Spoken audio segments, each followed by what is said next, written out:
Yan, tingnan ko muna itong mga naglimlim ko dito ng mga manok. Meron po kasing isang pugaran dito na dalawa po yung naglimlim. At iwan ko lang kung hindi ba madidisgrasya itong mga itlog dito. Yan. Uy, ayun, tatlo na yung naglimlim. Yan. So, tatlo na silang andito sa loob ng pugaran. So, ang original talaga nito ay itong itim. Yan. Sa kanya po talaga yung nilimliman ng mga itlog. Siya po yung unang naglimlim dyan. At saka itong isa ay sumabay na din po. So ngayon, parang bago lang itong BPR na to dito. Yan. So hindi po talaga maiiwasan. Kasi itong pugaran na to, yung gusto nila. At iwan ko lang kung mapipisa ba itong mga itlog na to. So far naman po ay wala naman pong nabiyak sa ganitong sitwasyon nila na dalawa po yung naglimlim at saka ngayon ay tatlo na po. Hindi naman po nila inapakan yung mga itlog. Ayan, so kompleto pa po yung mga itlog dyan, parang 8 po yung nilimliman.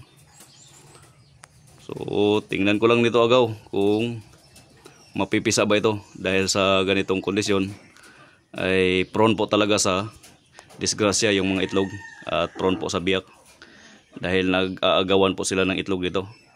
Hindi naman po pwedeng ang lahat ng itlog ay siya lang ang maglimlim kasi itong itim ay kinukuha niyo po yung itlog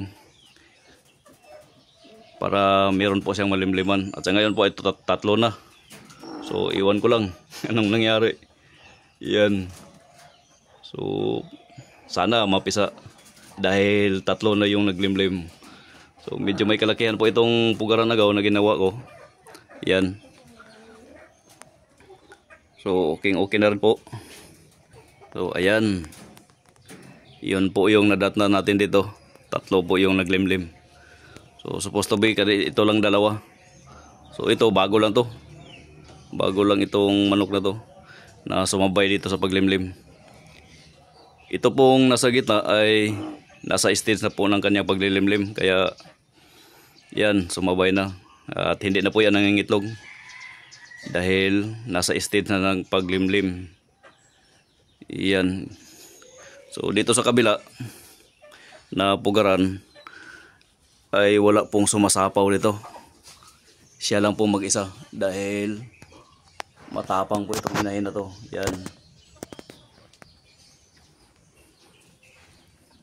Yan po, siya lang mag-isa dyan.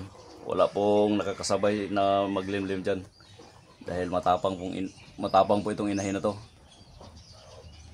So ito po ay marami-rami ring nilimliman niya, parang 13 eggs. So malapit na po itong mapisa.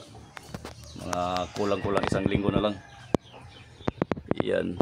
So yan lang muna yung update natin dito sa manukan natin. Yung kakaibang naglimlim. 3 manok, 3 inahin. Sabay-sabay pong naglimlim sa 8 itlog. Yan. Okay.